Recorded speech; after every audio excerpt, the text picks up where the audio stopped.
Happy New Year and welcome back to my first review for Overkill Reviews of 2017. And to kick off the year, I'm reviewing an album by the biggest extreme metal band ever to come out of the Southern Hemisphere. That, of course, is the mighty Brazilian Sepultura. Their brand new album called Machine Messiah was released last Friday, Friday the 13th, no less, on Nuclear Blast Records.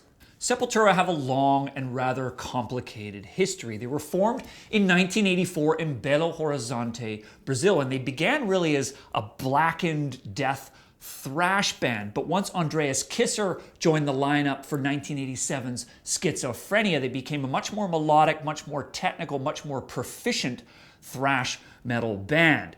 The biggest change, obviously, in this band's history was when leader Max Cavalera left in '97 after their biggest album called Roots, and since then Derek Green has led the band on vocals, filled Max's boots, and the band generally shifted to a more groove and slightly more hardcore sound. And it's really this post-Max era that's divided a lot of Sepultura fans. So here we are. Let's dig into Machine Messiah, Sepultura's 14th full-length studio album.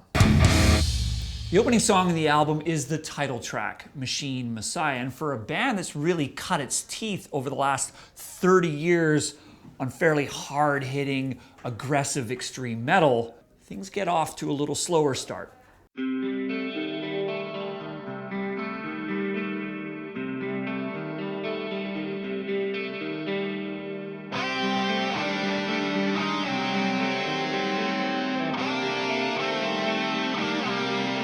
Sepultura here clearly taking their time with the opening of Machine Messiah, and guitarist Andreas Kisser sort of setting the stage with some big, epic, dual harmonizing guitar work. And when vocalist Derek Green enters the fray, he's adding to this somber tone at the top of the album.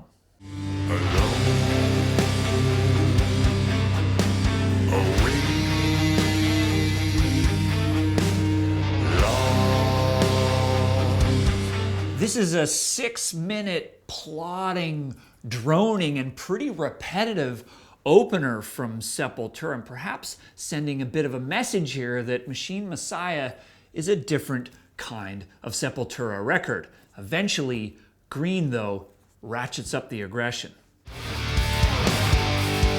I'll give you everything.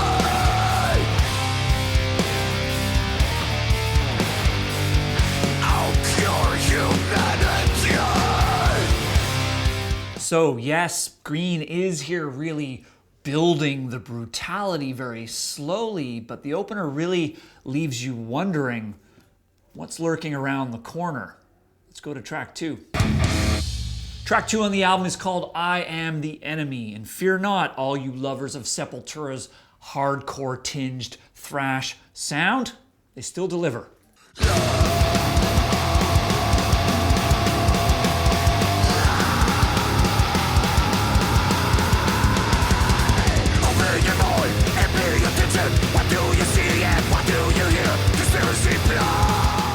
So we can get our elbows up in the mosh there on that part, definitely delivering on the thrash metal front on this second track. And there's a more metallic, more modern sound I'm hearing on this record, courtesy of producer Jens Bogren, who of course has worked with Opeth creator Ishan and Paradise Lost. And then we get a blast beat, which is a rare thing for Sepultura.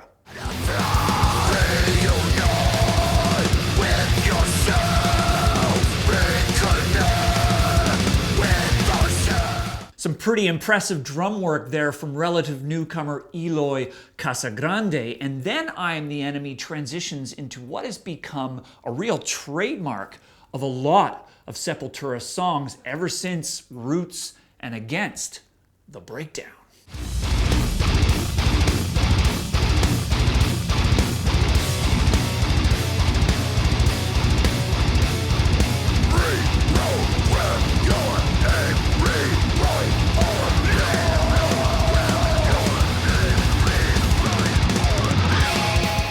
Some even finer drum chops shown there by Casagrande, and we're left now after track 2 wondering, where's this album gonna go? We had a slow, plodding, 6-minute, slightly proggy opener, followed by a balls-out 2-minute thrasher.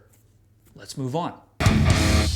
As we move into the middle of Machine Messiah, we get the instrumental track called Iceberg Dances, and it really feels here that Andreas Kisser is really starting to spread the sound of Sepultura much more broadly. Lots of intricate proggy guitar work, and there's even a Hammond solo. But it's track 6 called Sworn Oath where I feel the album really hits its stride.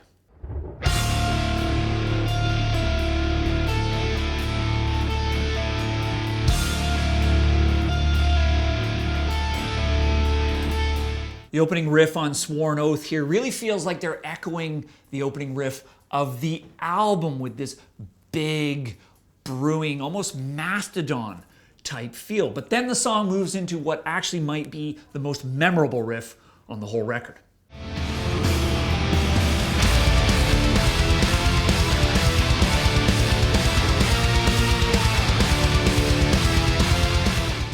I really like this riff on Sworn Oath. If I thought back to Morbid Visions in 1986, I never would have imagined they'd be making a song like Sworn Oath. And I hate to throw out maybe too many prog metal references here, but they're really getting that kind of Opeth or Devin Townsend inspired sound here. And then Derek adds to the prog metal attack.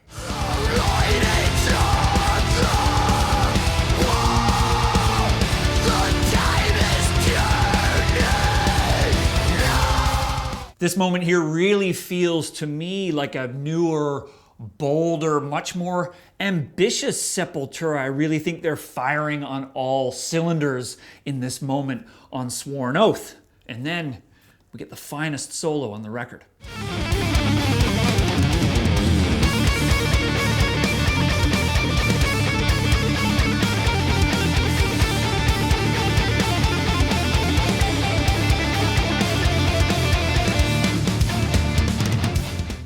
Killer lead work there from Kisser, and really reminds me, this is one of the reasons why I've long loved Sepultura, is because of Andreas's often underrated solo work. And then of course that transition from his lead into that chaotic drum moment with Casagrande, I think brings to a close what is really the best song on this record. Let's go to the last one. Track 9 on the record is called Vandals Nest, and just when you thought you hadn't got enough digga digga digga digga on the record, here we go.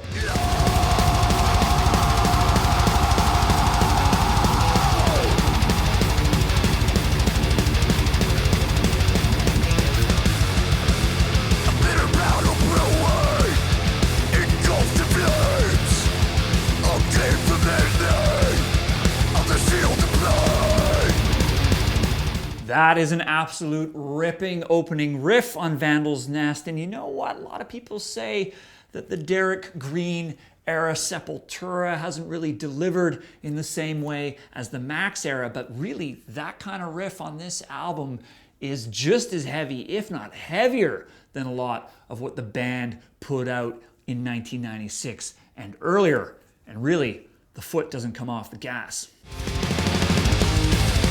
False deception, there's no order, there's no progress. Nothing functions, nothing functions, nothing functions, nothing's working, nothing functions, nothing functions. Where's it gone to? Was it worth it? Sepultura here really showing that they can compete in the high-speed game of extreme metal today, really giving bands that are like a good 5 or 10 years their junior a real run for their money. But as the song moves into the chorus and progresses, we get something a little more melodic.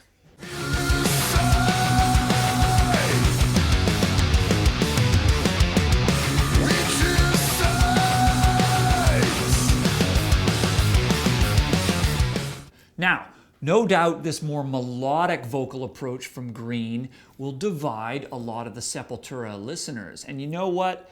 This more melodic approach doesn't always work on this record, nor on previous records in my opinion, but here on Vandals Nest, I think they really do nail it, partly because it intertwines with that more melodic guitar approach as well. And as we get deeper into the track, guitarist Andreas Kisser reminds us that he remains one of the finest extreme melodic guitarists out there today.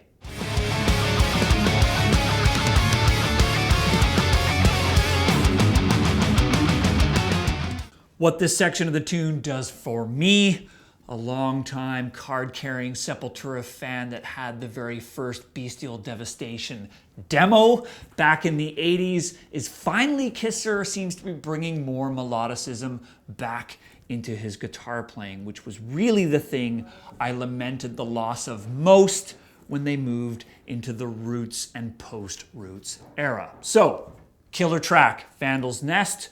Let's go to the verdict.